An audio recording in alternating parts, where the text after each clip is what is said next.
So my reaction to the report is that CORE validated many of the concerns that so many of us born and raised and long time residents and citizens of Washington, D.C. CORE validated our anxiety and our fear that the mayor's office, the Office of Planning, the Zoning Commission, and so many agencies and businesses and folks, leadership, some folks on the city council and leadership in some of the ANCs, they're working against us born and raised and long-term residents. And CORE validated that with their findings because the way that things are going now, none of us, Black people, who have an average median income here in the city of about $40,000 to $45,000 a year, none of us are going to be able to afford to live here in Washington, D.C. any longer.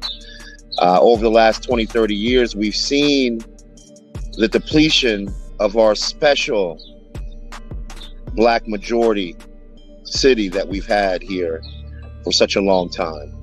And our political rise within this city was based on a strong Black base, and to diffuse Black power by making it unaffordable for us to live here is the exact opposite of what racial equity should look like.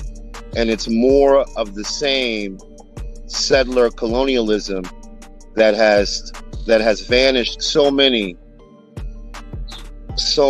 different peoples around the world, but is doing that right here, right now in Washington, D.C.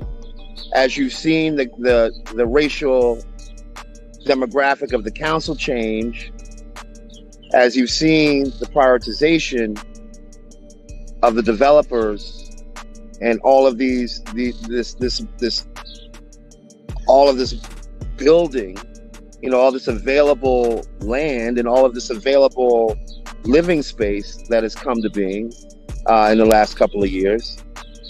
They talk about growth, but yet they don't talk about displacement. They don't talk about the sacrifice. There has been, in the last 20, 30 years, we have never had so many units available. And yet, most of the where the new units are, those neighborhoods are unaffordable for most people who live here. Most of the Black people who live here. And so CORE and their findings, they validated this fear, this anxiety that this city will eliminate Black political power, eliminate the ability for the next generation of young Black people to be able to afford to live here. Black people built this city for free. They have never been compensated for that. And so we have to start there. Black bodies were used to enrich this area from the old tobacco trade. From within the United States, those tobacco fields, through the roads on 16th Street, Wisconsin Avenue, Georgia Avenue, all tobacco lanes. We built this city. Our ancestors, our elders sacrificed for other people to enjoy and to reap the benefits. And so you cannot talk about racial equity and affordability without real land acquisition for Black people. So affordability means whatever Black people can afford. That's what affordability means. And with our average median income,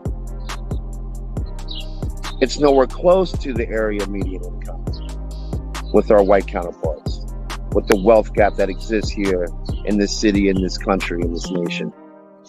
And so you can't address racial equity without looking that square in the face. Absolutely, we'll know who is responsible.